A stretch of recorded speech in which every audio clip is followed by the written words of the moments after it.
Buenos días, buenas tardes y buenas noches.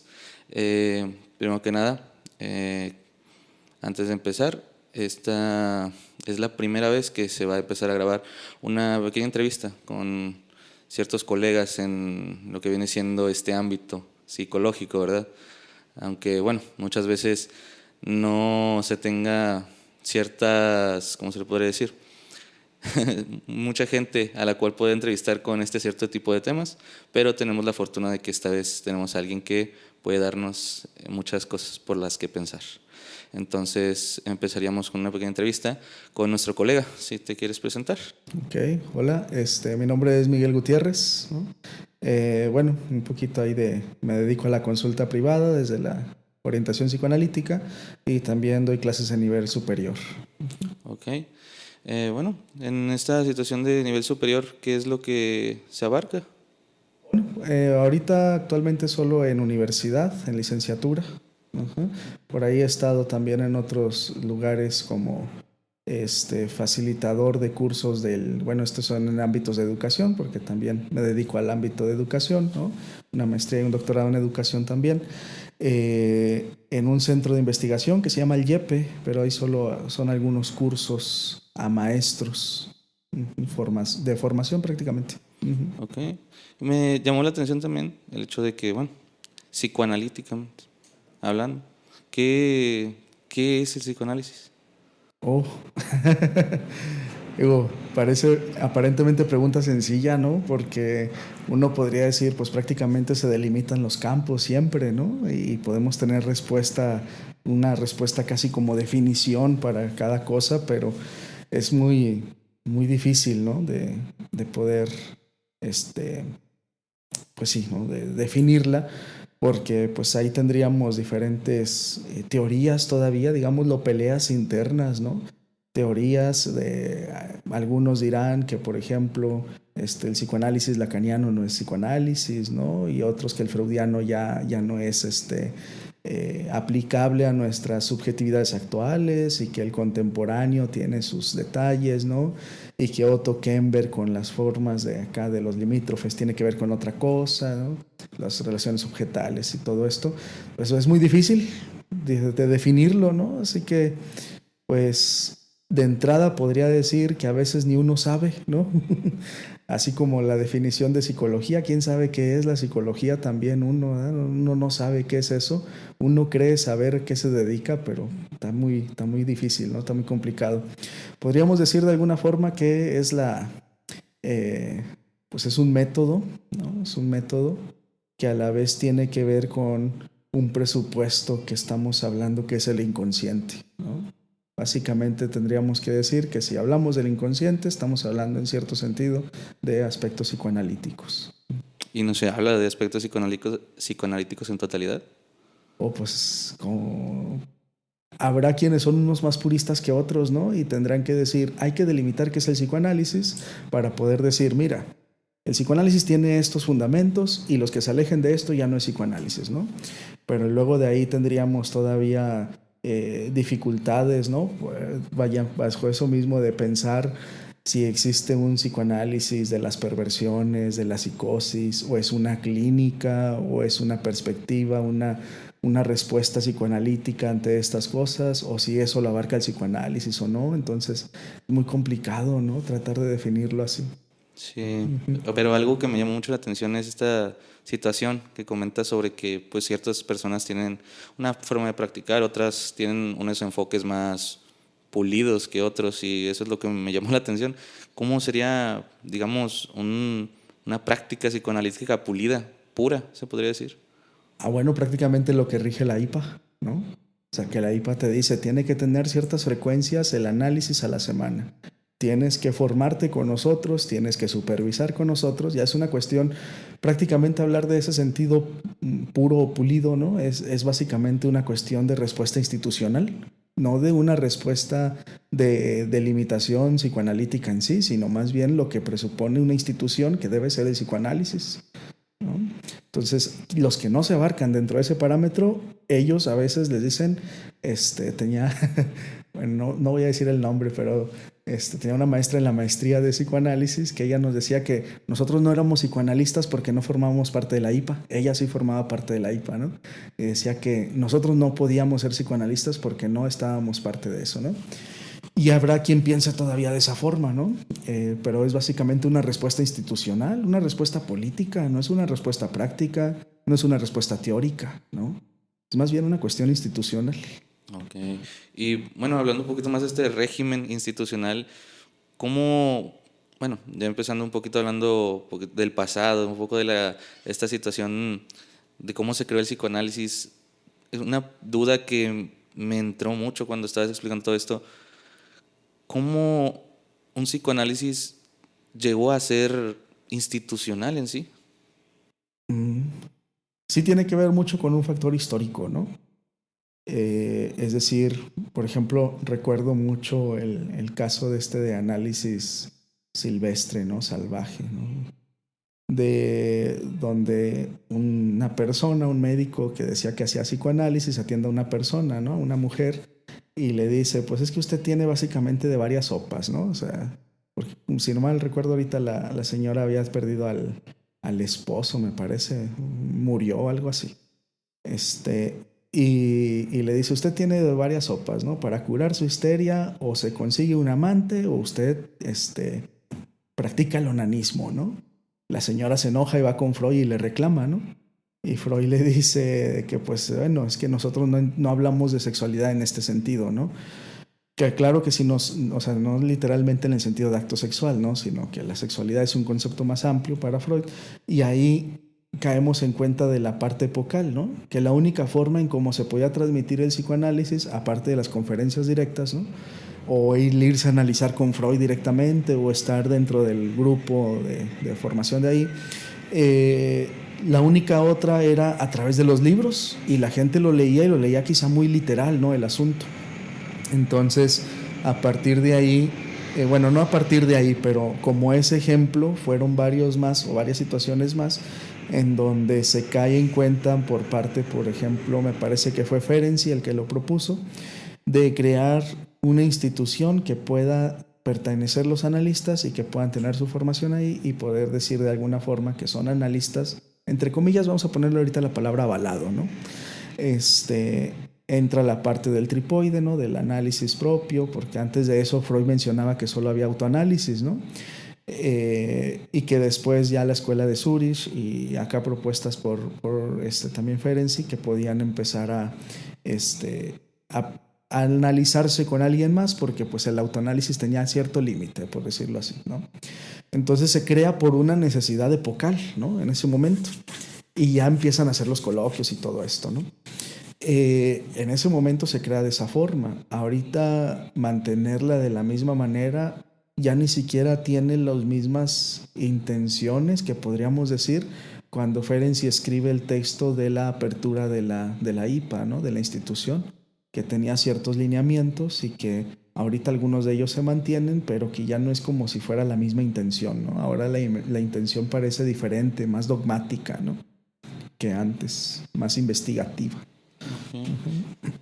Bueno, ya que por lo que cuentas y por todo lo que pues llegamos a saber, pues me parece muy interesante el hecho de que hay un tema que, bueno, parece que no se suelta, hablando psicoanalíticamente, que vendría siendo lo político, que es lo que pues muchas veces a veces no se llega a tomar en cuenta porque, como nuestro compañero Miguel dice, pues a veces mucha gente es más purista, a veces quieren encerrarse un poco más y quieren nada más funcionar como dice cierta institución, lo cual no sé si se podría decir que es correcto o no, pero aquí es más que nada ver esta situación en la cual cómo la política influye en el psicoanálisis, porque realmente es algo que a veces como no se toma mucho o simplemente se deja como algo externo que no afecta a una sesión.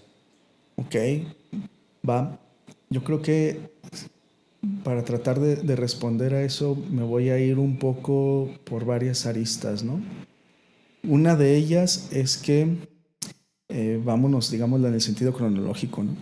Una de ellas está desde el punto en el que se crea el psicoanálisis como una institución. y se transmite, ¿no?, a través de la misma institución. Es decir, quien autoriza, en este sentido, la institución va a autorizar que el contenido se va a transmitir y qué es lo que se marca como lo que es psicoanálisis, ¿no? Por un lado, ¿no? Ahorita, si detenemos el tiempo y se me pasa algo, pues regresamos, pero si no profundizamos más. Pero por otro lado, digamos, lo que desde ahí ya tiene un tinte institucional, y como la institución está formada a partir de los preceptos del Estado, ya tiene una parte política el asunto, ¿no? Aparte de la forma en cómo se maneja dentro de la institución, que también tiene sus propias políticas y que sigue siendo una cuestión política, ¿no? Pero fuera de eso, si nos vamos un poquito más para allá, ¿no? O sea, digamos, lo hacemos le quitamos un poco el zoom de la institución y nos vamos a un poquito más macro el asunto. El psicoanálisis tuvo acercamientos a la política desde muchos momentos, ¿no? Por ejemplo, tuvo los acercamientos con los aspectos de izquierda, de marxismo, algunos autores, ¿no? Me parece por ahí Wilhelm Reich, Fennikel, pero también, por ejemplo, cuando estuvo la presidencia de Ernest Jones, cuando estuvo la Segunda Guerra Mundial, Ernest Jones tuvo que posicionarse políticamente para que el psicoanálisis siguiera existiendo. De alguna forma, bueno, decirlo así, a lo mejor es muy fuerte, pero pues de alguna forma tuvo que, entre comillas, ponerse neutral ante las situaciones de los nazis, ¿no? Para que no acabaran con el psicoanálisis en Alemania, ¿no? Entonces, desde ahí ya fue una posición política. A muchos se les sacaron, muchos se fueron, psicoanalistas que eran judíos, ¿no? Muchos se fueron cuando se les quitó a los psicoanalistas judíos el título de psicoanalista, ¿no? Porque pues obviamente estaba la Segunda Guerra Mundial, ¿no? Y muchos de ellos se fueron por haber tomado esa decisión institucional, ¿no? Y muchos se van, ¿no? Aparte que no eran judíos, pero no estuvieron de acuerdo con la decisión, ¿no? Pero desde ahí Ernest Jones ya tomó una posición neutral ante la política, ¿no? Y luego ya tenían ahí un problema de conexión, ¿no? Porque pues había ciertos sujetos en cierto bando contrario, ¿no? En sentidos de ejército, ¿no? Porque a todos se les mandó a hablar, ¿no? Lo interesante es que no fue la primera vez que el psicoanálisis atravesó una guerra mundial, ¿no? También la atravesó en 1914, ¿no? Y no fue tampoco fue muy bonito el asunto, ¿no? Pero cuando aparece la parte de los nazis y los judíos, pues Ernest Jones toma una posición, ¿no? Una posición de neutralidad que uno tendría que cuestionarse también si la posición neutra que se le pide al analista actualmente en la clínica no está atravesada por esas posiciones, ¿no? Recordaba, por ejemplo, a Fernando González, que de alguna forma, digamos, lo criticaba o critica, no sé si lo haga actualmente, pero criticaba el psicoanálisis, bueno, la formación del círculo psicoanalítico mexicano por haber tenido una cercanía o una parte de fundación con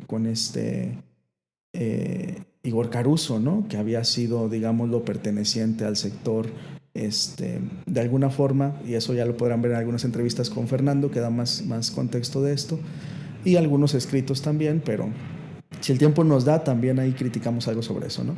De criticar al Círculo Psicoanalítico Mexicano por tener una fundación en una tumba, decía él, ¿no? Y en una tumba nazi, decía él. Entonces ahí tenemos varias cosas, ¿no? Que no es la primera vez para empezar con eso, ¿no? Eso pasó también con Ernest Jones, y que asumió una posición política, ¿no? Para poder mantener el psicoanálisis. Hubo otros que no lo hicieron, ¿no? Entonces ahí tendríamos nosotros que cuestionarnos si hay algunos aspectos técnicos, teóricos incluso, ¿no? que se desprendieron a partir de ahí, si no tienen que ver con posicionamientos también políticos, ¿no? O más bien con decisiones políticas más que posicionamientos. Y por ahí vamos por ese lado, ¿no?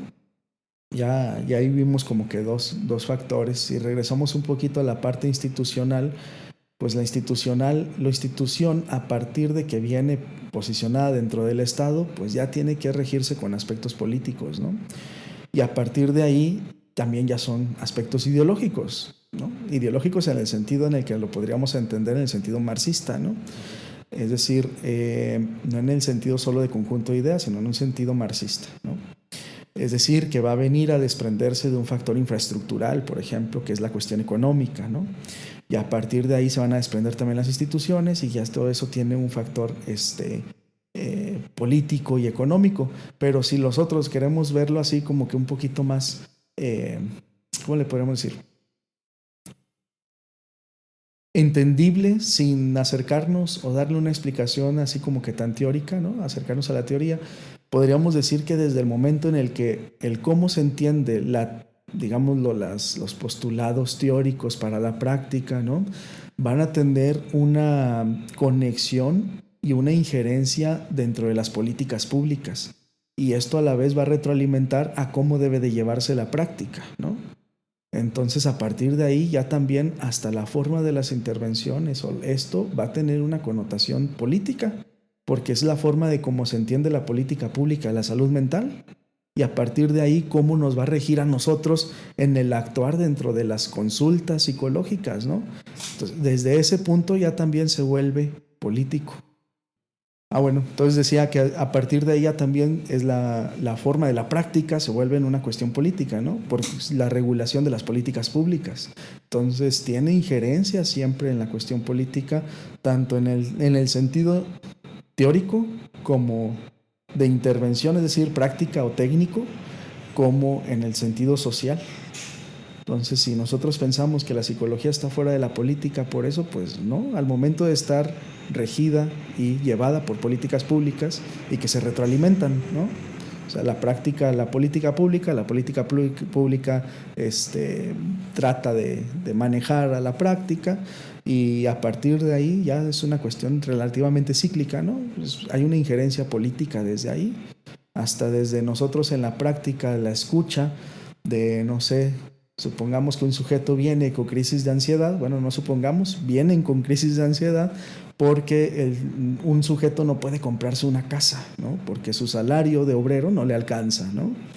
Entonces, perdón, entonces uno podría pensar ahí cómo tenemos que escuchar esa ansiedad, ¿no? ¿Es una cuestión psiquiátrica? ¿Es una cuestión cognitiva? ¿O si tiene que ver con un aspecto social, ¿no? Entonces, o por ejemplo en el sentido analítico, ¿no? Tendríamos que interpretarle, bueno, voy a decirlo con cuidado porque hay una parte de la respuesta que es un sí, pero tendríamos que interpretarle al sujeto cuando llega tarde, pero si él vive hasta Cadereyta o Juárez, no tenemos el transporte público como lo tenemos actualmente, el tráfico como lo tenemos, o tenemos que decirle, tienes que levantarte todavía 30 minutos antes, ¿no? Ese tipo de cosas que uno podría decir, bueno, le interpreto porque el psicoanálisis me dice que es un factor resistencial y todo esto, ¿no? Pero no son factores sociales también, ¿no? Por ejemplo, bueno, en esta situación de que pues ya hay varios autores europeos, de repente, digamos, poco sudamericanos en el sentido más argentino, ya que pues son de los que más se exponen en este tipo de teorías. Me alegra escuchar que, bueno, en sí México también puede llegar a ser alguien importante en este tipo de situaciones, porque pues sabemos que no todos los tipos de personas en todos los tipos de países, en todo tipo de regiones y culturas son lo mismo. No sabemos cómo funciona posiblemente un inconsciente español, un inconsciente alemán, un inconsciente asiático. Pues es diferente la cultura totalmente, y como por ejemplo lo que comentas, claro, el transporte público es una influencia totalmente diferente. No es lo mismo tener seguridad de ciertos horarios a no saber cuándo o cuánto vas a estar parado en un lugar para poder llegar a una distancia que posiblemente caminando llegarías al mismo tiempo, más o menos. Pero algo que sobresalió, o bueno, me llamó mucho la atención esto de lo público, la salud mental. Bueno, ¿qué es la salud mental en sí? Híjole, desde ahí ya tenemos también un problema, ¿no? Porque me hacía recordar a este texto de David Flores de hay que, que derrocar la salud mental, ¿no? Algo así.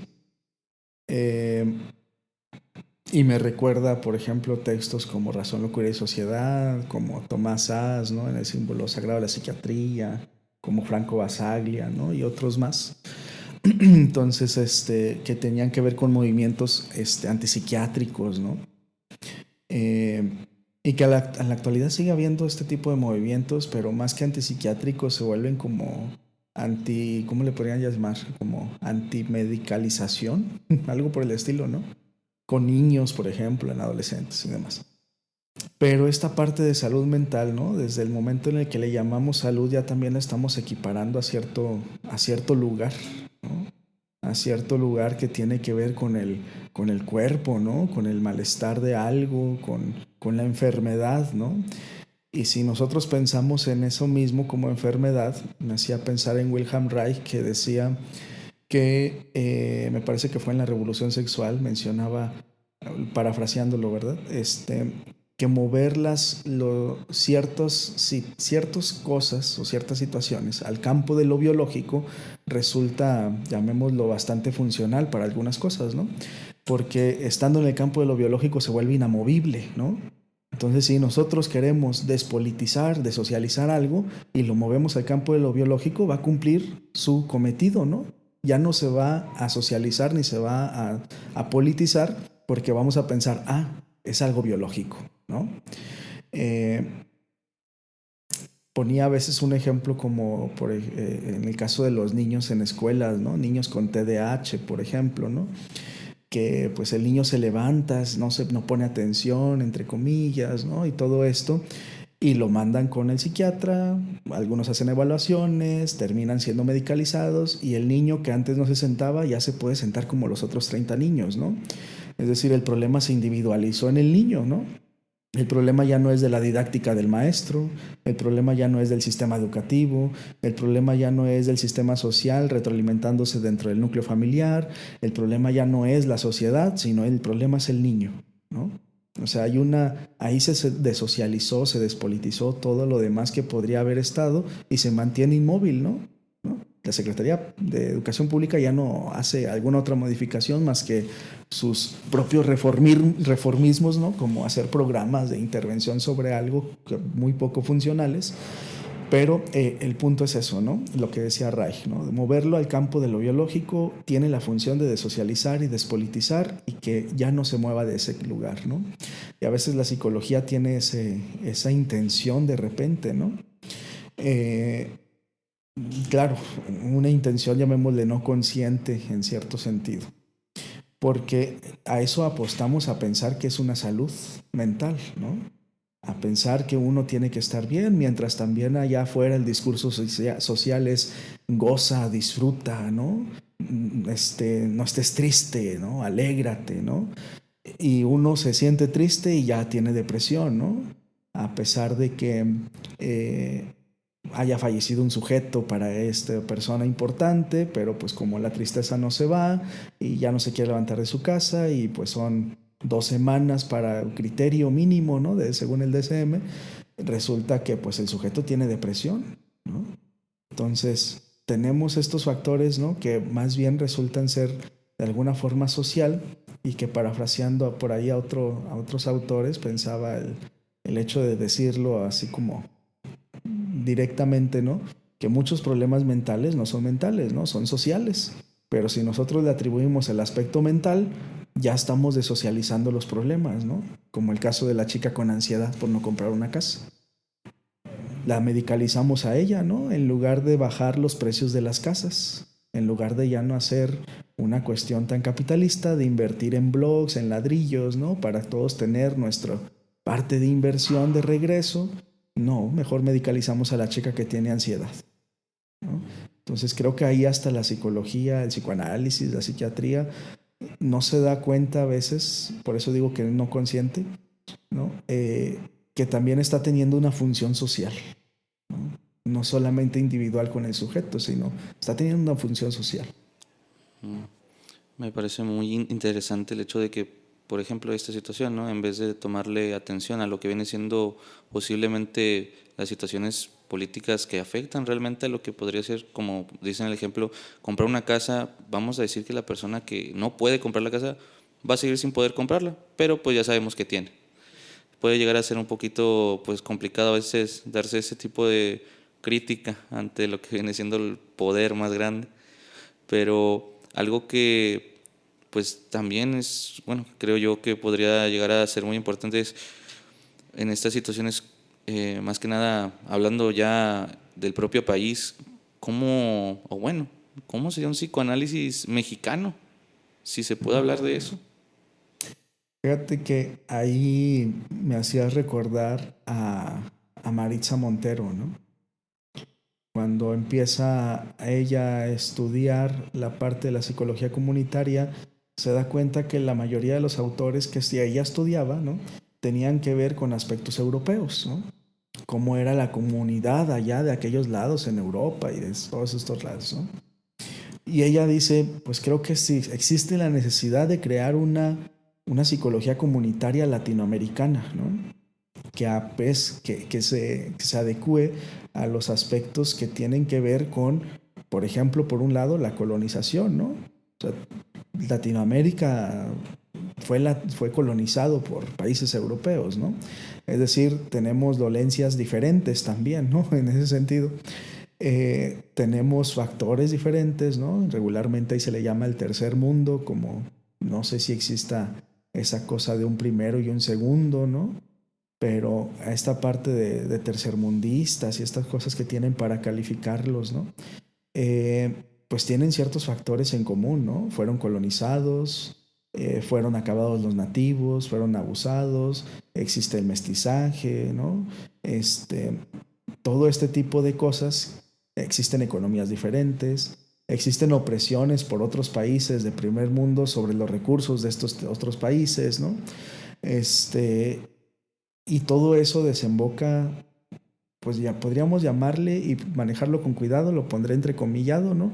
Psicologías diferentes, ¿no? Entonces, creo que desde ahí tendríamos que partir nosotros también de unas lecturas distintas, ¿no?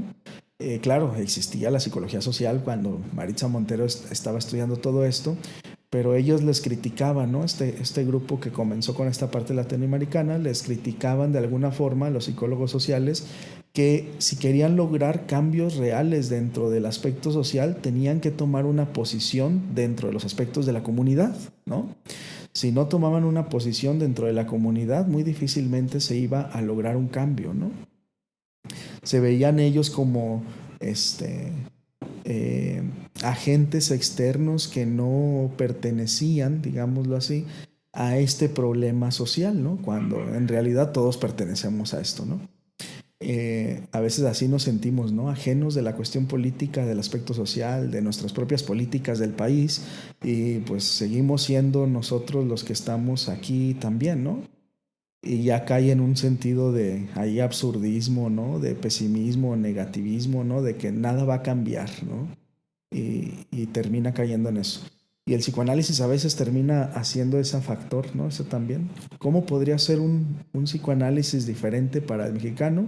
Pues contemplando también nuestro contexto social, ¿no? En el que nos desempeñamos. Pero si el analista mismo no tiene tampoco conciencia del aspecto social, ¿no? Pues difícilmente va a ser otra cosa más que aliviar solo el problema neurótico, ¿no? Y ya. Entonces, por ahí también se nos cuestionaría, ¿no? ¿Y por qué tendríamos que hacer más que eso? ¿No? Y nos dirían, ¿pero por qué? Si eso nada más es nuestro trabajo. Pues no lo sé. No es por cuestión humana también, ¿no? Cuestión social, cuestión de comunidad, ¿no? Pensaba por ahí, incluso si ustedes lo quieren justificar desde otros lados, hasta el código ético del psicólogo dice, ¿no? Que tenemos que ser, aportar algo a la sociedad. Si nosotros pensamos que eso únicamente incluye el aspecto de, entre comillas, curar el sufrimiento psíquico del paciente, pues también tendríamos que cuestionarnos por qué pensamos solo eso, ¿no? Entonces, si no tenemos analistas o psicólogos conscientes de eso, ahí hay una dificultad, ¿no? Sí, sí parece que, bueno, ya desde la propia teoría se da un choque totalmente diferente, ¿verdad? Ya desde, por ejemplo, vendría siendo esta situación de Freud, ¿no? Que pues él era burgués en sí, se podría decir que le daba sesiones casi diario a mucha gente y nada más pagaba de manera mensual, ¿no? Y era como, pues bueno, ya tenía su propia manera, su propio autoanálisis, ya estas situaciones que pues obviamente yo creo que no se podrían dar actualmente en mucha gente. Puede ser que esté la posibilidad de que cierto tipo de sector, un porcentaje social pueda llegar a tener esa oportunidad de llegar a ir todos los días a terapia, pero pues yo también creo que ciertas veces, como comentas, no es posible tener estas situaciones. A veces ya difícilmente se puede tener una sesión semanalmente a veces. Y bueno, en sí también, por ejemplo, esto del código ético, esto de que tenemos que aportar. Me recordó algo que también comentaste sobre la propia neutralidad de un psicólogo que podría llegar a tener en estas situaciones, ya que pues solamente, como dices, curar un poquito lo neurótico, lo que viene siendo pues nomás los propios psíquicos. ¿Qué podría llegar a ser, o bueno, o qué no podría llegar a ser una neutralidad en sí en un psicoanálisis? Bueno, es que ahí, bueno, podemos hablar ahí como un poquito técnico el asunto, ¿no? Eh, Hay una parte de neutralidad que se promulga, ¿no? Pero que es difícilmente que algo, o sea, algo como eso se pueda mantener, ¿no? Es decir, la neutralidad en sí dentro del análisis es muy complicado que ocurra, que no, bueno, sí que ocurra, mejor dicho, ¿no? Uno no está neutro siempre, ¿no? O sea, otra cosa es que a lo mejor no lo externe, ¿no? Porque no es del lugar.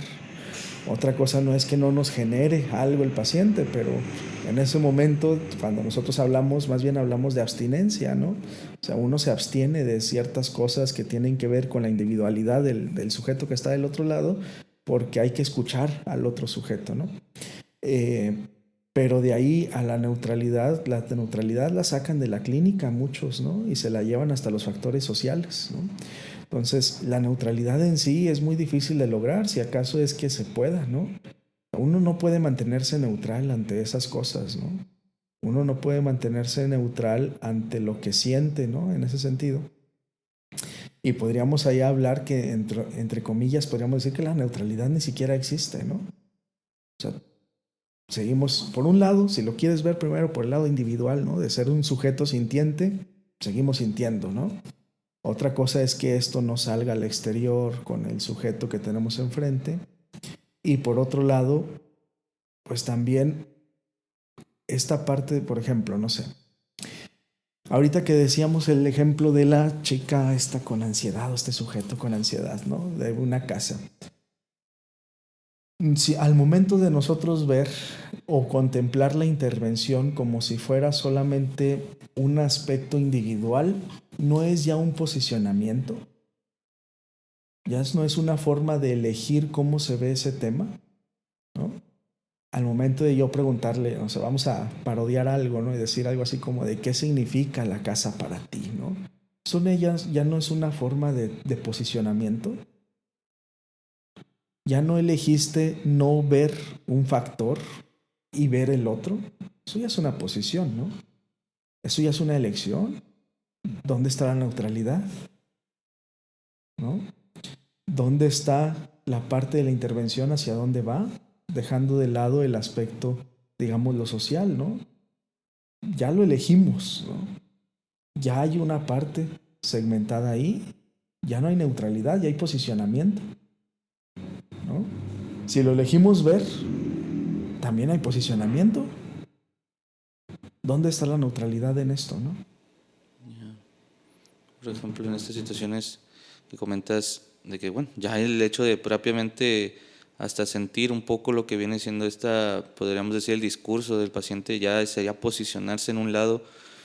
¿Cómo, por ejemplo, viniendo desde este punto de vista en el cual a veces hay gente que piensa que un psicólogo podría llegar a ser un ser totalmente neutral, en el cual pues no tiene una opinión propia hasta cierto punto? Porque, bueno, llegando a estos puntos, se podría ver que ya el simple hecho de pensar en qué es lo que sucede ya te pone en una posición para poder llegar a pensar en qué es lo que realmente sucede alrededor de este discurso. Y bueno, en esto te pregunto porque pues realmente es una cosa muy interesante cómo un psicólogo, se podría decir, se podría llegar a ver desde el punto de paciente, si es que se podría llegar a entender la pregunta. Bueno, en esta situación de, por ejemplo, a veces un paciente piensa que un psicólogo está en blanco, que no piensa, que no tiene religión, que no tiene ciertas situaciones. ¿Tú qué piensas de estas situaciones en las cuales a veces hay personas que realmente piensan que puede ser que no debe de tener uno una propia distinción sobre ciertos puntos de vista como psicólogo? Eso es bien interesante ahorita ya que lo planteas, porque sí tiene que ver con la neutralidad y la abstinencia, ¿no? Y esta parte que decíamos de que o sea, difícilmente, o sea, si ya estás tomando una lectura, ya a lo mejor ya es un posicionamiento, si tomas la otra lectura ya es un posicionamiento, ¿no? Lo mismo pasa con las personas que tienen o sea, se adscriben a algún tipo de religión, y lo mismo pasa con las personas que estamos del otro lado, ¿no? Que somos ateos. Eso también ya es un factor que de alguna forma tiene que ver con algún aspecto de que ya no hay neutralidad ahí, ¿no? Porque uno pensaría, bueno, a lo mejor uno deja la religión de lado o deja su ateísmo de lado al escuchar al otro, pero ¿no estará también algo de esa persona ahí inmerso en la intervención, aunque sea o no religioso? Digo, no es precisamente la cuestión de la religiosidad en sí, sino que también el ser ateo también te posiciona en un lugar, ¿no? Y eso, ¿dónde están las partes de las neutralidades que podemos decir que suscribimos, ¿no? Sino más bien es algo que difícilmente se alcanza, ¿no? Sí, el paciente o el analizante o como le quieran llamar ahorita, también se forma sus fantasías, ¿no? Así como el niño que piensa que los maestros viven en el salón, ¿no? Y que los topan afuera y se sorprenden y dicen, ¿qué hace aquí el maestro o la maestra, no? Dicen, ¿qué? ¿Por qué? ¿No? Este, y casi, ahí bastante klenianamente, ¿no? Pero casi se torna como en un objeto persecutorio, ¿no? En la fantasía del niño de como que el maestro me anda siguiendo, ¿no? O sea, es algo así. Y, y la fantasía del paciente, el analizante, es muy similar, ¿no? Más si hablamos de estructuras, más en pacientes histéricos, ¿no? Que prácticamente sienten que solo le atienden a él, ¿no? Que uno vive aquí. Pero también son fantasías, en cierto sentido, son fantasías neuróticas, ¿no? Y por otro sentido, también podríamos pensar que es a lo que nosotros como sociedad y como ciencias en general también hemos hecho o reproducido el discurso, ¿no? Que no reproducimos un discurso de objetividad, ¿no? De ciencia, como si esta parte de la objetividad ya fuera una vacuna, ¿no? De estas partes o más bien ascribirse a la parte de la neutralidad, ¿no? Como si fuera posible. Y ahí todavía cabe una pregunta bastante, pues no difícil, interesante, ¿no? Pero a lo mejor sí, eh, para pensar, hablando de las ciencias basadas perdón, de las psicologías basadas en evidencia, como ciencia, ¿no? Y ese punto, resulta interesante, ¿no? Porque pues si hablamos de objetividad y de subjetividad, como son las ciencias, pues es complicado poder nosotros objetivizar lo que pues por definición es lo contrario, ¿no? O sea, por definición son contrarias las aspectos, ¿no? Y uno trabaja regularmente, bueno, nosotros le llamamos subjetividad, otras líneas le llamarán otras cosas, ¿no? Pero trabajamos con la subjetividad del paciente, ¿no? Del sujeto, del analizante, ¿no? Y eso es difícil que podamos objetivizarlo, ¿no? Pues, por definición son aspectos contrarios. Pero bueno, para eso también surgen otras líneas, ¿no? De investigación y otras cosas. Pero queremos englobarlas en eso, ¿no? Y no sé si también esta parte de la neutralidad, o esta parte, sí, de la neutralidad en sí, tenga que ver también con una intención de aparentarnos siendo objetivos, ¿no? No sé si eso se pueda por completo.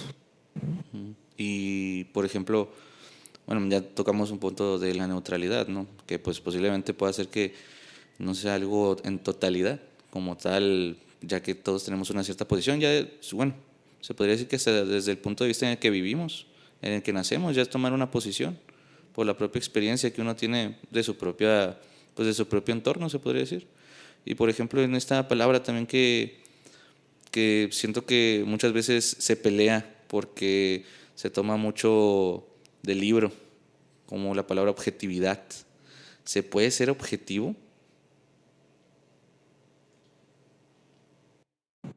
No lo sé. O sea, podemos partir la respuesta, ¿no? Y decir que por un lado sí, porque por un lado podemos ser, o sea, en una fracción sí podemos serlo, ¿no? Y en otra fracción no. O sea, vaya, eh, esa objetividad no va a estar partida literalmente de una objetividad en sí, sino del hecho de que lo que uno sienta, piense, ¿no? Esta parte de la abstinencia, en ese momento no importa mucho, ¿no? Sino lo que importa es entender el discurso del otro, podemos ponerlo entrecomillado el entender, ¿no? Y ahí podríamos decir que en esa intención ya hay cierto grado de objetividad, podría ser, ¿no? Que uno está tratando de escuchar lo que significa para el otro algo, ¿no? Porque la teoría también nos ayuda a tratar de construir ciertas hipótesis que vamos desechando, ¿no? Conforme el discurso del paciente o del analizante, ¿no? Y por otro lado tendríamos la parte de decir que pues, no podemos ser 100% objetivos, ¿no? Tendríamos que desprendernos de nuestra propia humanidad, ¿no? Frente al otro sujeto y no sé si eso se pueda. Y Entonces, sí. bueno, por ejemplo, estas situaciones que, bueno, comentas que de repente viene esta situación persecutoria, por ejemplo, de la propia fantasía de que, pues como pusiste un ejemplo de un niño que piensa que un maestro solamente vive ahí en el salón o lo máximo que lo puede ver es en el, por ejemplo, en el salón de la directora o del director ahí. ¿Te ha llegado a pasar en una situación que pueda ser? ¿Que cuentes? Pues sí, incluso aquí mismo, ¿no? En el centro de Monterrey, por ahí caminando, ¿no? O acercándose a ciertos lugares, ¿no?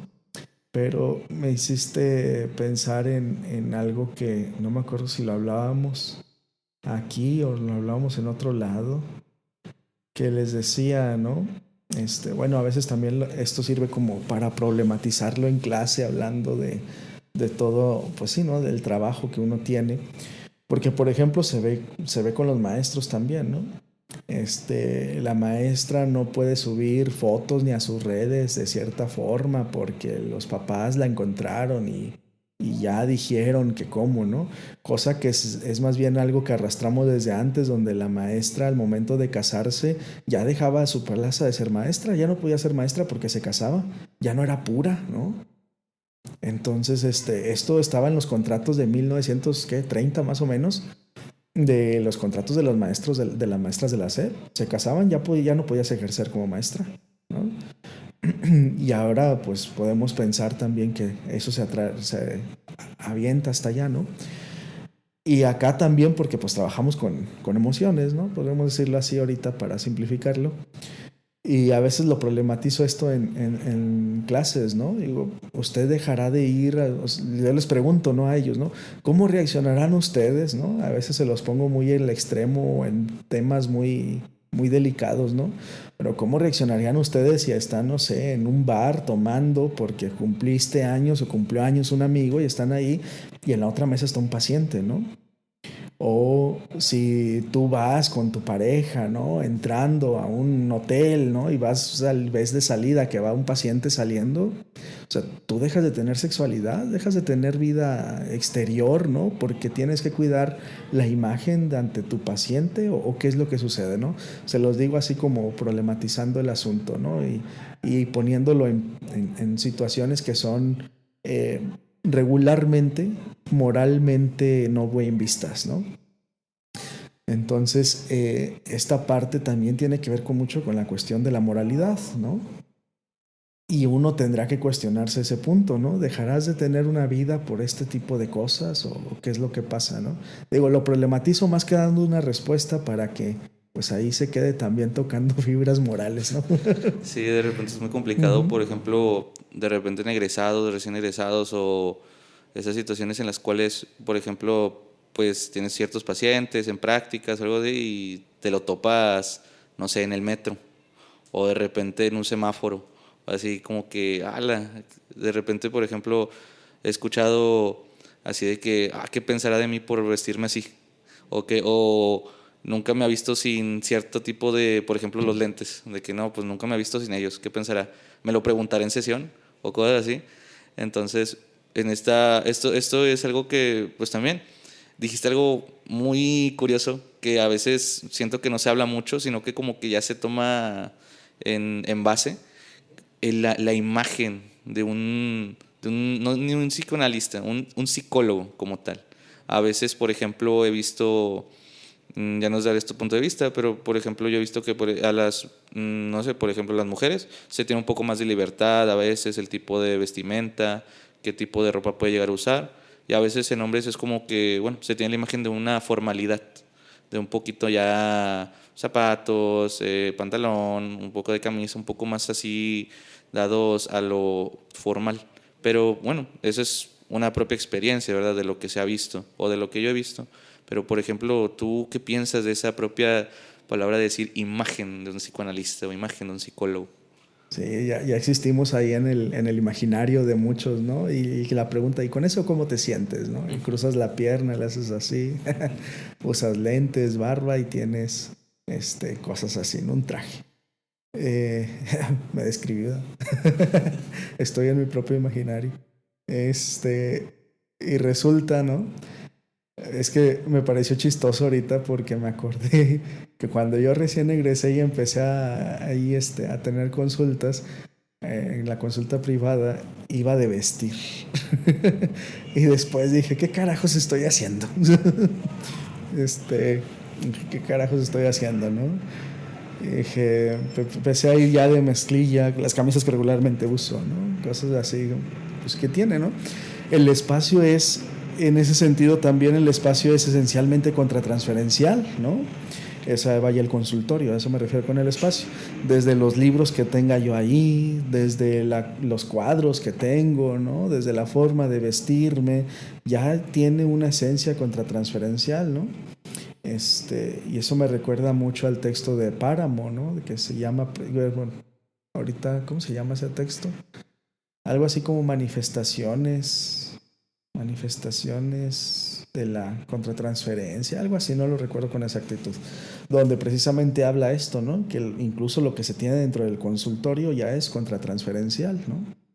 Y sí, tiene razón, porque ya hay una personalidad del analista ahí mismo, ¿no? O del analizado. Entonces, esta imagen del psicólogo tiene que ver más con cuestiones morales, ¿no? Más que profesionales, ¿no? Los mismos vestigios que hay dentro del sector educativo tienen el mismo carácter moral, ¿no? Entonces, tiene que ver más con aspectos morales que con otra cosa. Y más bien tendríamos que cuestionar eso, ¿no? Es llamativo como, por ejemplo, esta situación, ¿no? De que ya una opinión en la cual ya el propio consultorio es algo contratransferencial.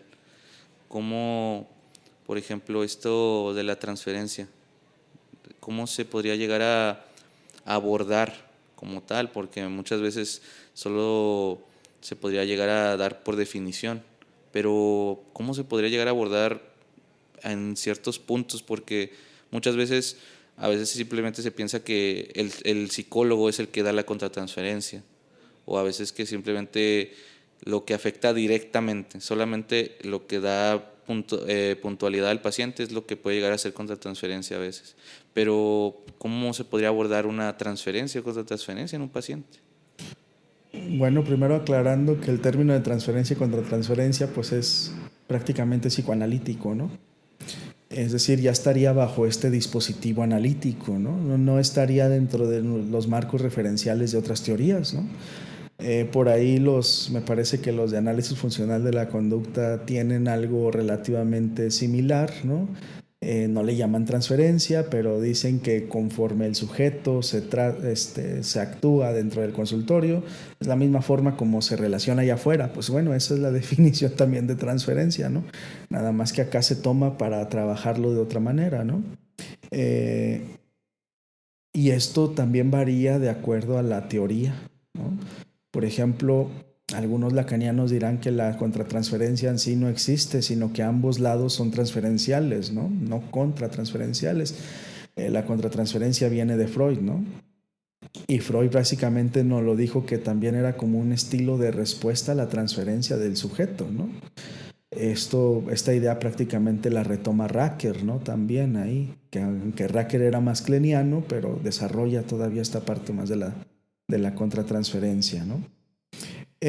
Cómo se trabaja o cómo se aborda tiene que ver mucho, digo, no hay una regla cómo abordarla, ¿no?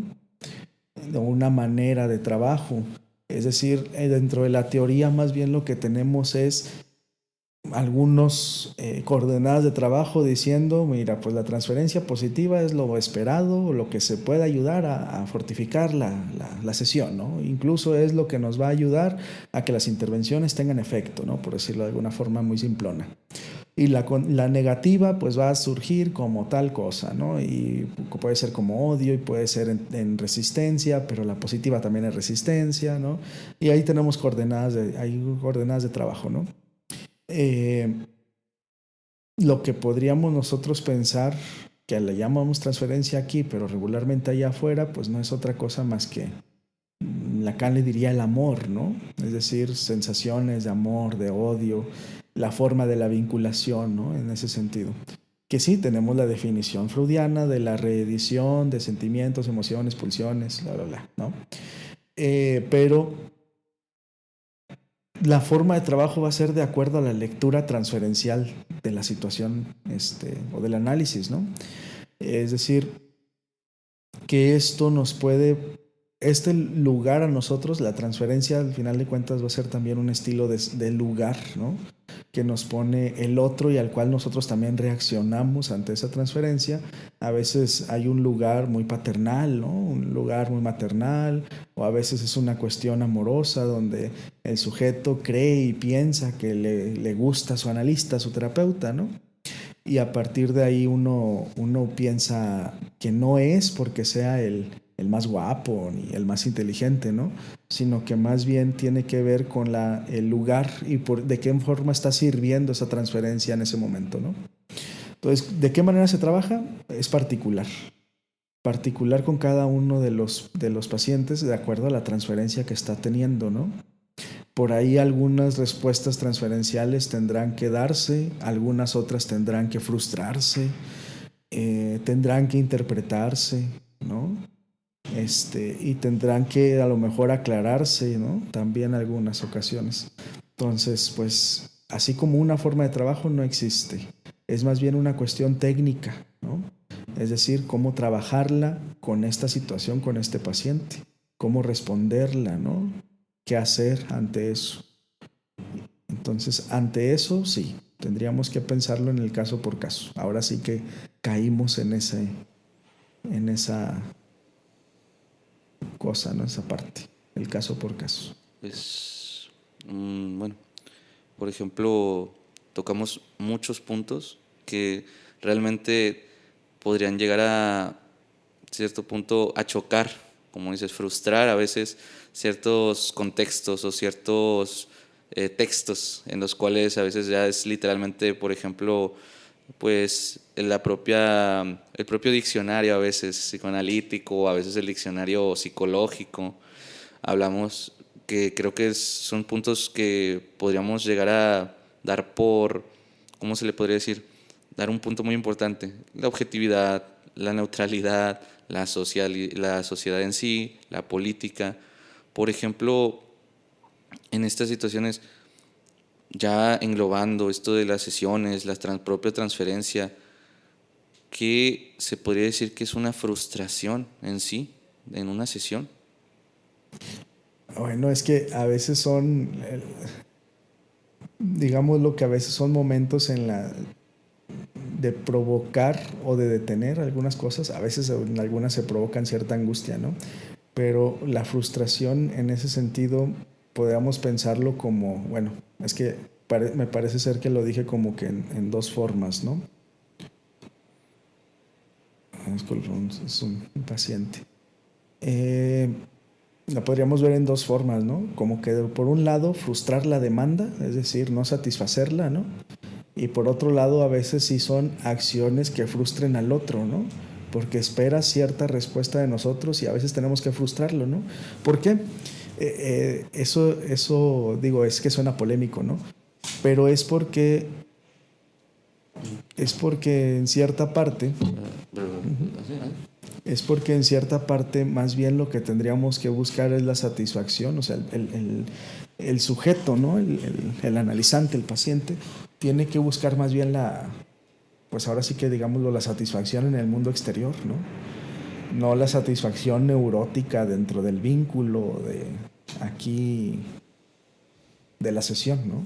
Que sigue siendo imaginaria en cierto sentido, ¿no? Muy real en otro sentido, pero tiene que buscar la satisfacción allá afuera, ¿no? En lugar de que a uno le reclamen, pues somos solo el desplazamiento del reclamo de alguien más, ¿no? Mejor que esto aparezca en el exterior. Entonces, por eso digo, lo vimos como que en dos formas, ¿no? Ya, pues viendo, tocando esto, ¿no? De que pues muchas veces, a veces no se espera lo que uno puede tener en sesión, o a veces, por ejemplo, muchas demandas han sido de que dígame qué hacer de repente, o a veces se piensa que un psicólogo puede llegar a ser más un consejero de repente. En estas situaciones tocas una palabra que creo que podría no resumir, sino podría englobar. Ah, ¿cómo cuánto más? Ah, bueno, tócame el hombro para decirme, para que saber. Okay. Por ejemplo, en estas situaciones que pueden llegar a englobar, pues, como anteriormente dije, ¿no? La objetividad, el hecho de que ya es las sesiones en sí, la propia transferencia, lo que demanda el paciente. Y creo que la palabra a veces que no sé, ¿cómo se le podría decir? A veces se toma ya por hecho también, igualmente, la realidad, la propia realidad. Que en el psicoanálisis, ¿qué sería en sí la realidad? Híjole, eso está bien complejo, ¿no? Porque me haces pensar en varios textos, ¿no? Y es algo bien complejo, porque por un lado podríamos tener, por ejemplo, que, no sé, respuestas sencillas, ¿no? Primero, como que la realidad, pues es ese factor que ocurre y allá está, ¿no? Y que precisamente por allá Ferenczi haría esa descripción, ¿no? Sobre el contacto con la realidad, que el niño, digámoslo de alguna forma, ¿no? El infante, ¿no? Distingue la realidad porque se da cuenta que es aquello que no puede controlar, ¿no? O sea, aquello que está externo de él, ¿no? Aquello que no es yo, ¿no? Y que está fuera de sus manos, ¿no? Fuera de su control, fuera de su fantasía, que sigue ocurriendo como debe seguir ocurriendo a pesar de todo lo que el niño pueda sentir o pensar, ¿no? Entonces, digámoslo así de manera resumida, ¿no? Para mayor información está el estadio de la realidad, ¿no? De Ferenczi. Pero sí, y luego pues, algo así podríamos pensarlo en Freud, ¿no? Cuando habla sobre la formación del yo, que son básicamente esta evolución que aparece a partir del contacto también con el exterior, ¿no? Y se va formando cierta realidad, aunque esa realidad también va a tener ciertas cuestiones, entre comillas, digámoslo, pues sí, ¿no? Neuróticas, podríamos llamarle, ¿no? O individuales, subjetivas, ándale, subjetivas, vamos a ponerle, ¿no? Es decir, la realidad va a ser una conjunción entre la realidad exterior y la realidad interior, ¿no? En las personas, entre comillas, pongámosle neuróticas o normales, ¿no? Esas dos realidades van a compaginar casi bien, ¿no? Y a eso de alguna forma también le llamaríamos como realidad objetiva, ¿no? Lo que se va percibiendo y que va compaginando. Pero sabemos que todos tenemos esta realidad interior que no compagina, bueno, no que no compagina, sino que también sale de la realidad exterior, ¿no? A pesar de que somos personas normales, ¿no?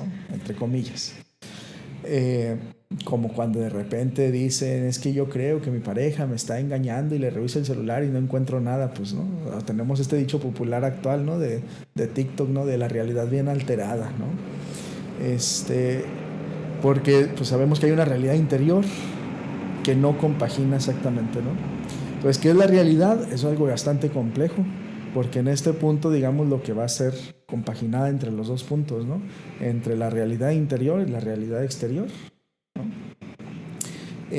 La realidad exterior, pues, es justamente aquello que no se puede controlar o que no se pone a las necesidades de uno, ¿no? A merced de necesidades de uno, sino que ocurren como puedan ocurrir, ¿no? Esto tiene que ver, por ejemplo, con las cuestiones de la meritocracia, por ejemplo, ¿no? Con las cuestiones de pensar que como uno hace las cosas bien siempre, nos tienen que salir las cosas bien siempre, porque eso dice el dicho, ¿no? Y no es cierto, ¿no? La realidad se nos impone, ¿no? Las condiciones materiales se nos imponen. Entonces ahí es cuando uno se da cuenta que no, ¿verdad? Que uno puede ser el más bueno del mundo y aún así pasarle cosas malas, ¿no? Y a la persona que hace cosas malas de repente sacó la lotería, ¿no? O sea, es como de, no hay algo que esté ahí haciéndonos el favor según nuestra necesidad neurótica o nuestra imaginario, ¿no? Ahí. Mm. Podría ser que, bueno, una pregunta que yo creo que puede causar cierta, más que nada en la cultura latinoamericana a veces, que siento que puede ser de que merecemos lo que estamos pasando realmente.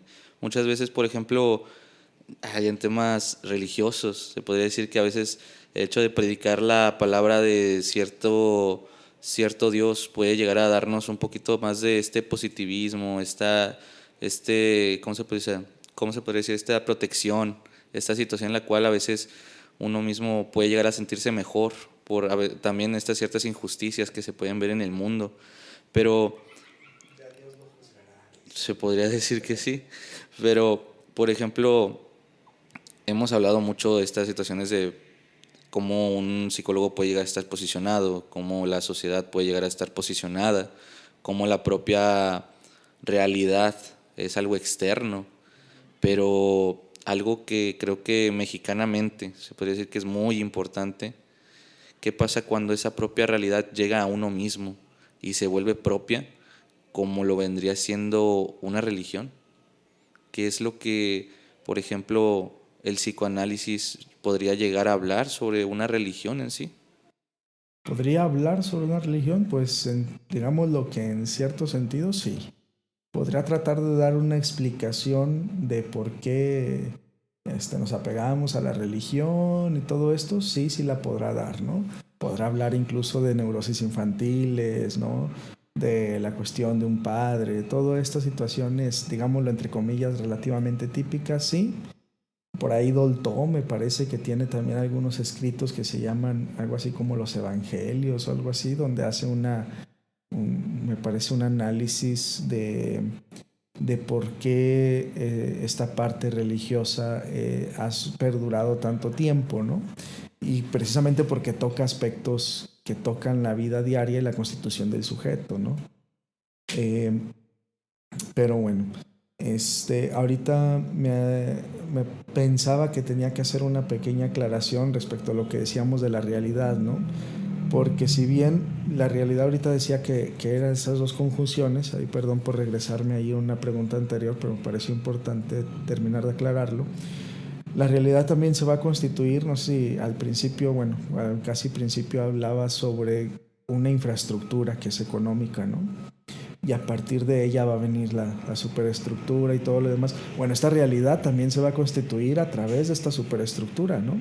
De lo que nos dicen hacia allá afuera que es, ¿no? Y que se integra a nosotros por mecanismos introyectivos, lo metemos a nosotros mismos, ¿no? También. Es decir, por ejemplo, o les ponía, para ejemplificar el punto, ¿no? Alguna vez ponía el ejemplo de que los matrimonios no se dieron por amor, ¿no? Se dieron por cuestiones de alianzas políticas, países, economías, potencias militares, ¿no? No se daba por amor, ¿no?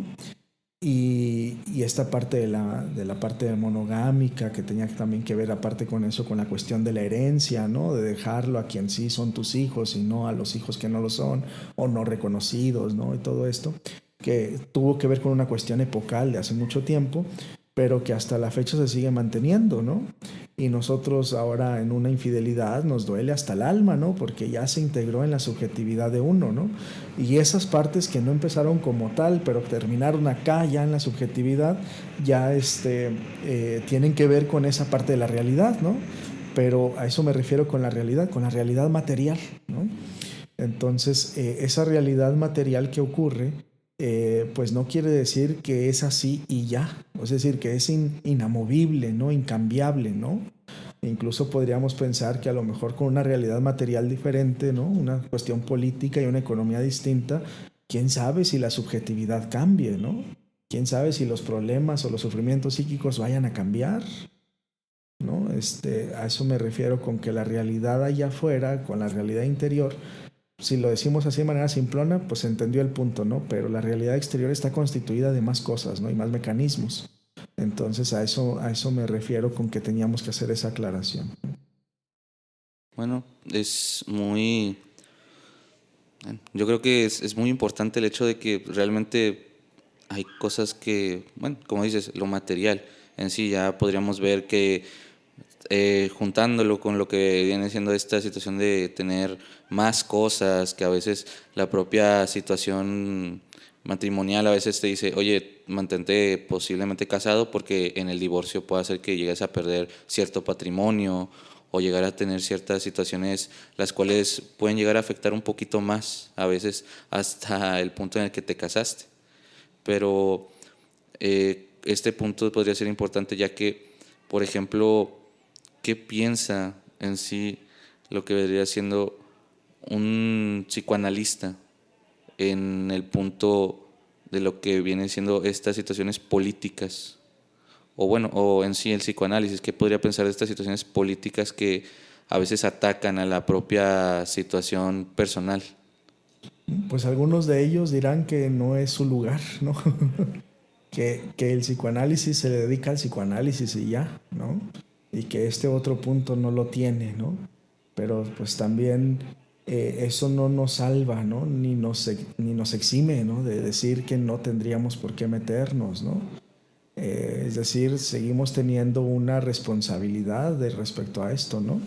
Hace poco les comentaba sobre una frase de Freud dentro de un texto que decía que el psicoanálisis solo tiene una parte limitada de la interpretación del mundo, ¿no? O sea, no es completa, es limitada, ¿no? ¿Por qué? Porque pues se le escapan todos estos factores, factores que tienen que ver con aspectos sociales, económicos, ¿no? Incluso por ahí pensar que la constitución de todo el sujeto se da, de todos los sujetos de manera universal, se da igual que tótem y tabú, ¿no? Pues a lo mejor ahí también tendríamos que pensar que a lo mejor hay comunidades, ¿no? Que tienen una cosmovisión diferente y que tienen una estructuración en ese sentido distinta que no se da precisamente como esto, ¿no?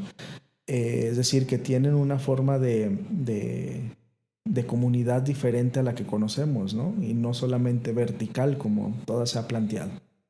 Eh, y nosotros tendríamos que pensar en eso, ¿no? De que tenemos cierta responsabilidad con la comunidad, tenemos responsabilidad con el mundo en general, ¿no? O sea, eh, la otra vez me decían sobre, platicando con una persona, me decía sobre unos, digámoslo, unos negocios, ¿no? De otra persona. Y me decía que esta persona, pues muy inteligentemente, rentó un lugar, pero como él tenía dos empresas, se la rentó a su propia otra empresa, ¿no? De cuenta. Y evitó impuestos, ¿no? Y yo le decía, es que yo no podría hacer eso, ¿no? Yo no podría hacerlo porque, pues, por un lado tendría que pagar el impuesto, ¿no? Bueno, pues al final de cuentas para eso es, ¿no? Pero también, como platicábamos, eso tiene que ver con otra cosa que platicábamos respecto a que para ser de alguna forma capitalista, ¿no? Tienes que importarte un poco menos el otro. Tiene que importarte menos el otro, ¿no? No importarte de qué sufre, no importarte de otras cosas, ¿no? Eh, y esto lo veía, por ejemplo, se los explicaba con un ejemplo de una persona de RH que se acerca, digo, literalmente pasó porque me tocó verlo, estaba yo ahí enfrente.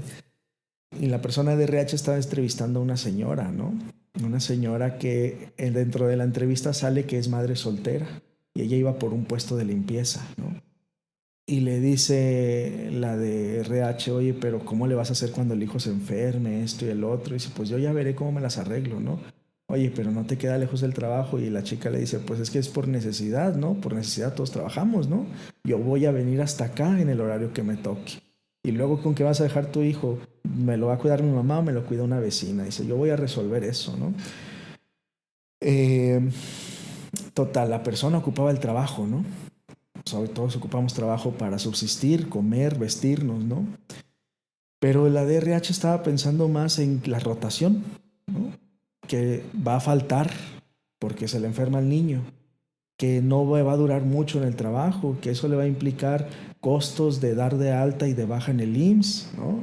Y que al final de cuentas no va a ser productiva para su empresa y no la contrató, ¿no? Entonces a ese punto vamos a que el otro te debe de importar poco para estar en esas posiciones, ¿no? Ella tenía que trabajar, darle de comer a su hijo, ¿no? Pero nosotros pensamos más en la empresa, ¿no? Como psicólogos laborales, ¿no? Entonces no tenemos un compromiso con la comunidad, un compromiso con la humanidad, ¿no? O sea, ¿dónde está esa parte, no? Y si nosotros pensamos en que desde nuestro consultorio y desde el diván, ¿no? Ya es lo único que nos toca a nosotros, pues también tendríamos que cuestionarnos ese punto, ¿no? Es muy llamativo el hecho de que, pues bueno, sí, se tiene que dejar muchas veces de lado a veces la propia vida del sujeto para solamente ver por la propia empresa, que es lo que realmente apoya.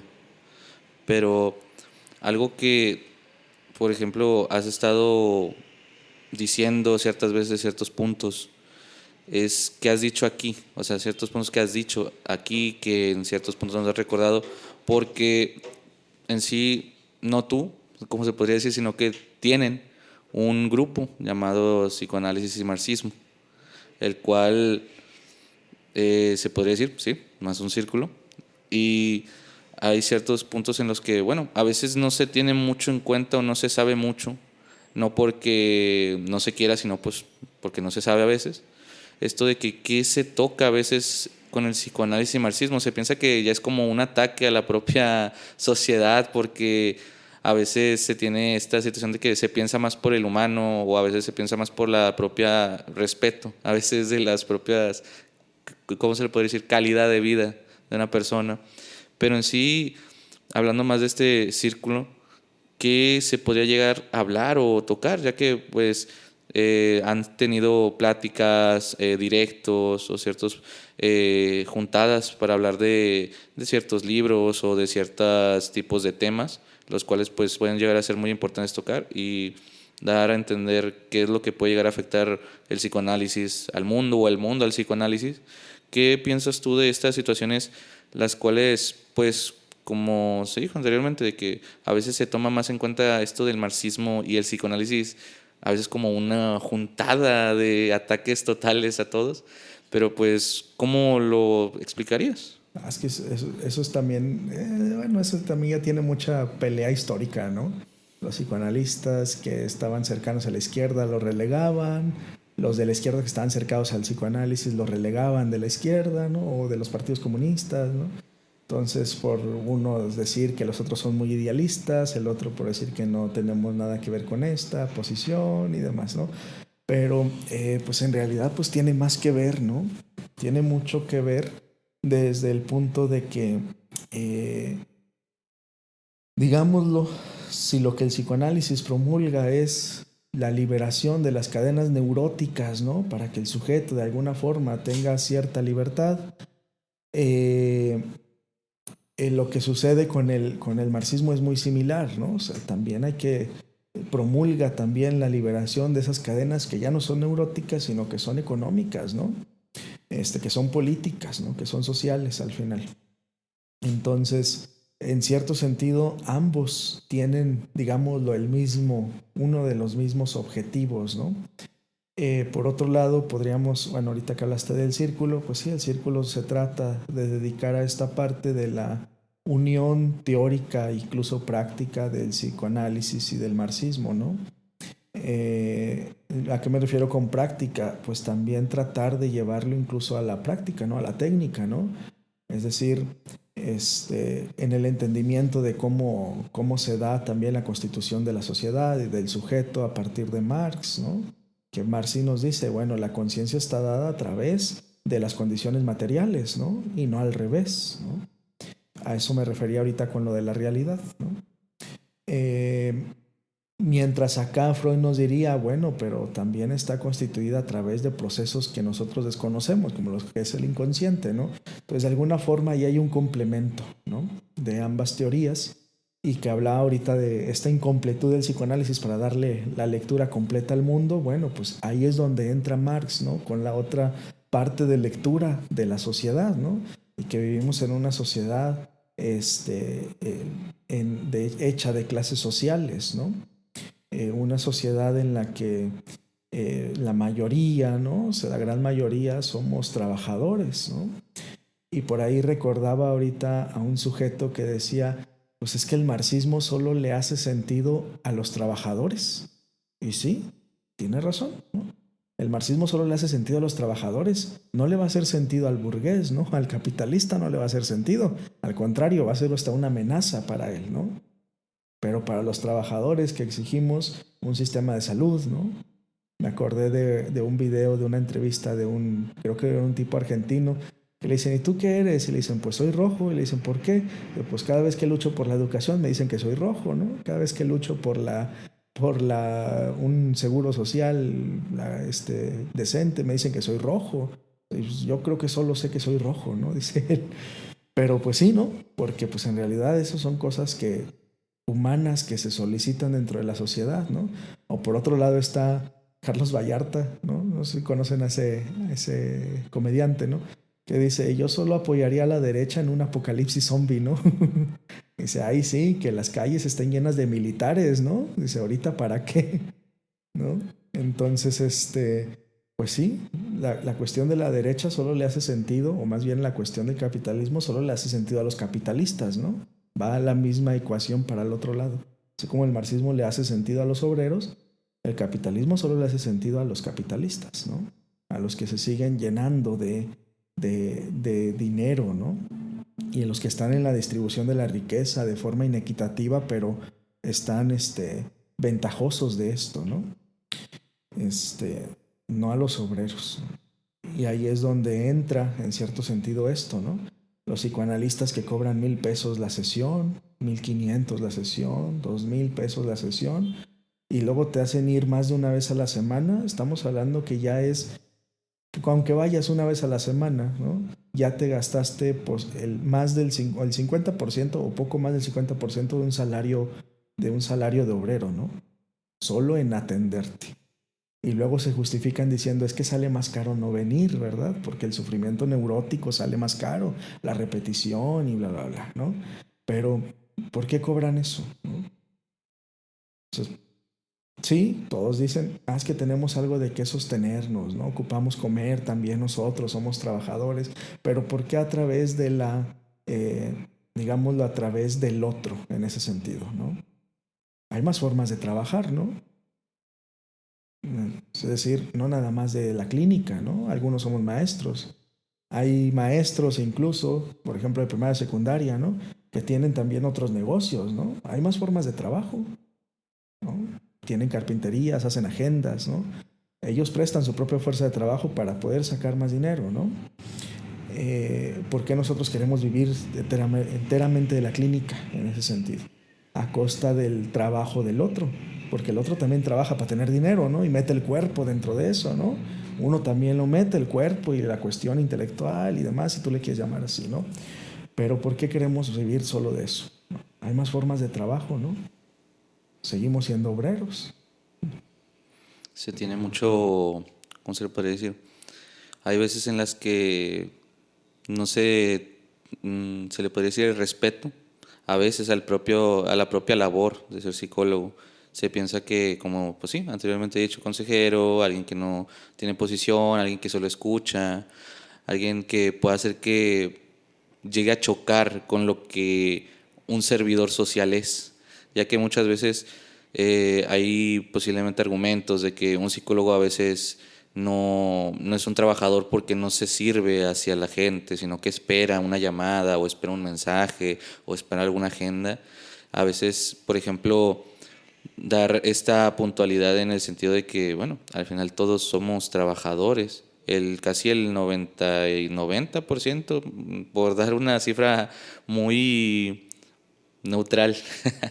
En esta situación se puede decir que todos somos obreros, pero como por ejemplo en esta situación, la cual es muy llamativa y se podría decir que es muy curiosa, que bueno, qué bueno que lo llegaste a aclarar, es un círculo, no es un grupo, ya que bueno, yo lo veo desde que un círculo puede ser más grande y más grande y más grande y abarcar muchas cosas. Y Y todos que es podemos, horizontal, ¿no? es correcto, y podemos ver todos de frente, desde todos los tipos de ángulos.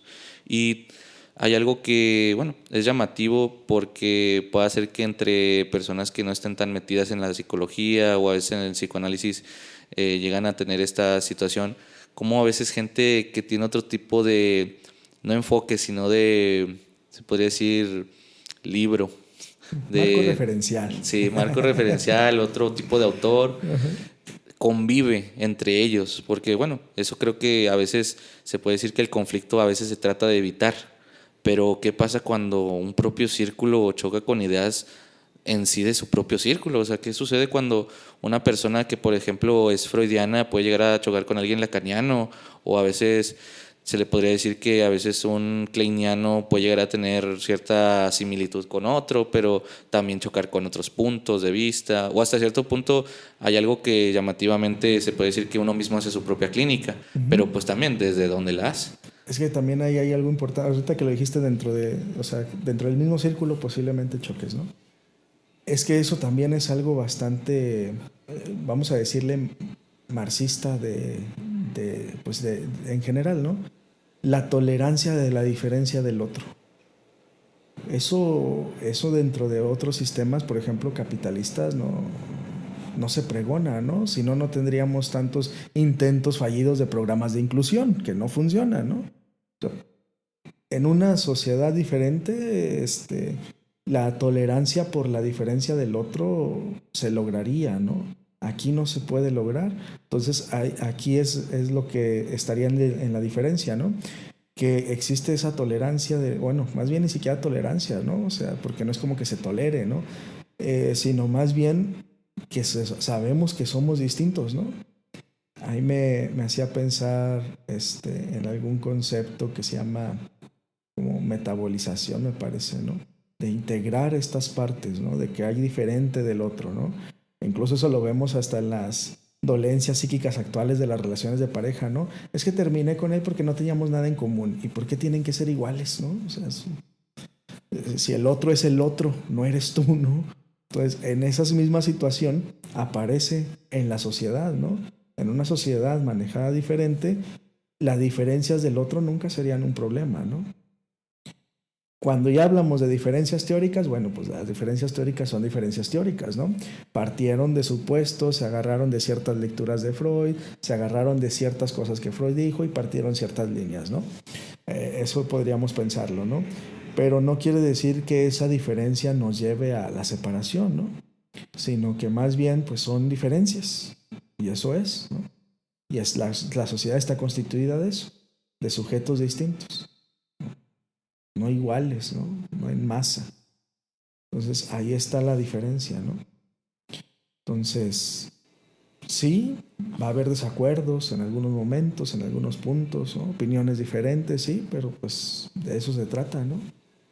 Si no, no hubiera métodos diferentes como las cuestiones democráticas, la socialdemocracia, ¿no? Socialdemocracia entendida en el sentido anterior, no en el actual, ¿no? Y entre otras cosas, ¿no? Entonces, pues sí las va a haber y las hay, ¿no? Pero eso no quiere decir que no tengamos, digamos, el mismo objetivo de una sociedad distinta, ¿no? Ya para, bueno, ya para dar un poquito pie al final, esta pequeña explosión de ideas, se podría decir, que bueno, realmente fueron muchas que a veces hasta uno mismo puede llegar a pensar en el propio momento. Puede ser que en algún momento las leyó en algún libro, pero platicarlas o hasta a veces escucharlas desde la otra persona ya es como muy ya de diferente. Sí, es una situación muy complicada a veces porque uno mismo no entiende a veces lo que se escucha y ya, aunque ya lo leyó, lo repite. Pero, por ejemplo, ya como psicólogo, psicoanalista, con varias maestrías, se podría decir, ¿qué es lo que ya personalmente hablando, ¿qué es lo que llamó la atención para ser un psicoanalista? Pues es que la cosa que me trajo acá ya fue una cosa totalmente diferente de la que me mantuvo acá. Mm, Ya son cosas diferentes, ¿no? Porque sí, una cosa personal me trajo acá, ¿no? Una idea particular, incluso hasta cierta parte un reto personal, porque la teoría me parecía muy interesante, ¿no? Antes de eso pensaba estudiar algunas otras cosas. Pero dije, esto me resulta más, cómo le llaman? Así como que más retador, si le podemos poner esa palabra, porque no se me ocurrió otra. Eh, pero lo que me mantuvo acá ya fue algo muy diferente de lo que me trajo aquí, ¿no? Y yo creo que en ese sentido personal, ¿no? Eh, de alguna forma todos pasamos por eso. Todos nos trae aquí algo, ¿no? A cualquier otra línea incluso. Que porque nos dijeron que escuchamos bien, que porque yo quiero ayudar al otro, que porque esto, ¿no? Que sí, está bien, hay una cosa genuina de la labor que sí es querer ayudar, ¿no? Otra cosa es que eso esté metido ya en otros lados, pero digamos lo que hay una labor genuina de decir que queremos ayudar al otro, ¿no? Pues sí, hay algo de eso. Pero lo que te mantiene acá, yo creo que son cosas diferentes, ¿no? En mi caso, yo creo que encontré diferentes factores. Yo creo que encontré una forma de trabajo, por un lado, es una forma de trabajo. Por otro lado, también gratificante en un sentido, pero no en el sentido de porque los pacientes se curan, no. Gratificante en el sentido de que es una forma, es un trabajo que ya no se tienen en otros lados, ¿no? Como las empresas. En la empresa tú empiezas el trabajo y ya está tan segmentado que ya no ves la terminación del trabajo, ¿no? O sea, de quien crea los carros, hay un departamento que crea la puerta, otro que crea el cofre, y al último ya alguien ensambla el carro, pero el que creó el cofre ya no vio el carro ensamblado, ¿no? Y yo creo que este trabajo en ese sentido es gratificante aún, ¿no? Porque ves el trabajo en sí, ¿no? Desde el inicio hasta el final, entre comillas. Yo creo que eso también me resultó a mí gratificante en ese sentido, ¿no? En que se ve todo el proceso del trabajo para mí, ¿no? Y no precisamente por lo que yo hice, ¿no? Sino porque se ve ese proceso. Si hubiera trabajado en una empresa, ya hace mucho tiempo que ya no estuviera en una, ¿no? No se ve el proceso, o sea, no ves el proceso de trabajo. Y esa es la diferencia que nos marcaría Marx también en cómo se percibe el trabajo desde una línea y desde la otra, ¿no? Desde el capitalismo, desde el comunismo, ¿no? En el comunismo uno se siente gratificado por el trabajo, tanto personal como en sentido laboral, ¿no? Ahorita no ves a nadie feliz yendo a trabajar, ¿no? Que se sienta ahí gratificado por eso, ¿no? Es decir, el trabajo dignifica, ¿no? En el capitalismo no. Entonces creo que en ese sentido, también aquí, es la labor y el trabajo dignifica, ¿no? Yo creo que eso también es parte de lo que me mantuvo acá. Y fíjate, eso lo estoy pensando ahorita porque nunca me lo había preguntado. ¿Qué me mantuvo aquí todavía? ¿O qué me mantiene acá después de casi 10 años? Es muy, bueno, creo que es muy llamativo el hecho de que a veces se puede decir que desde donde se empieza no es lo más importante a veces, sino cómo realmente uno llega a pensar por qué sigue aquí, porque creo que muchas veces en un trabajo, digamos, común, no quiero llegar a ser muy punzante, pero un trabajo, por ejemplo, en esto de que cada quien tiene sus ciertos procesos, dándole ciertas figuras a ciertas cosas y a veces no llega a ver el producto final como Miguel lo indica, pues a veces creo que sí llega a matar muchas cosas, muchos pensamientos, muchas emociones, hasta cierto punto se podría decir, o el hecho de pues gratificaciones. Un trabajo se supone que se debe ser para vivir, no vivir para trabajar, como se podría decir. Pero creo que tocamos tantos temas que no creo que llegamos a cubrir muchos. Y a Sí, una conclusión menos, ¿no? no, pues menos, yo creo. Entonces, en esta situación yo creo, espero que haya una segunda parte, no sabemos cuándo, pero se puede decir que esperemos que haya una, la cual toquemos temas posiblemente un poco más profundos, más teóricos, todavía más, porque pues tocamos demasiadas cosas, pero creo que se nos ha acabado el tiempo de la sesión. Sí, que nos detenamos, después nos detenemos a profundizar, ¿no? Tantas cosas que cada una sale un seminario, yo creo, ¿no? Sí, sí. Pero bueno, está bien. Bueno, Gracias. sería todo.